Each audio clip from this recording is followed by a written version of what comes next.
Assalomu alaykum. Siz bilan bog'liq holat ijtimoiy tarmoqlarda tarqalgan ozgina bir o'sha vaziyatda transportdan boshqa jarayonda xavfsizlik kamar taqmasdan harakatlangansiz, ya'ni hayotingizni bu xavf ostiga qo'yish. Insonni bu xavfsizlik kamari birinchidan ushlab qoladi.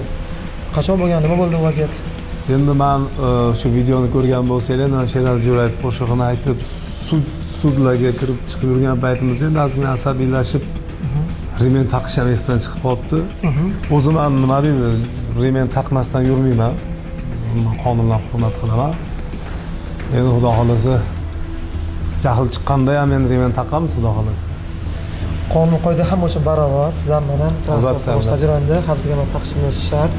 Shahrimiz aholisi mehmonlaridan, demak yurtdoshlarimizdan avtomashina boshqa jarayonda xavfsizlik kamar taqib, avtomashina boshqadan so'rab qolamiz. Mana bularga ham chora ko'rildi. Ba'zi bir inson aytadi, mashhur insonlarga chora ko'rilmaydi deydi. Siz ham shu ijtimoiy tarmoqda san'at olamida bir mashhur insonsiz. Endi qonun hammaga teng. Men bundan hech xafa emasman.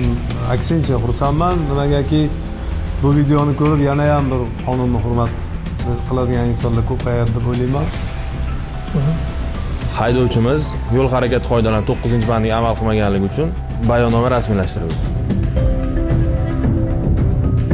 Yo'llarda haydovchilardan belgilangan yo'l madaniyatiga, yo'l harakati qoidalariga rioya qilishlarini so'rab qolamiz.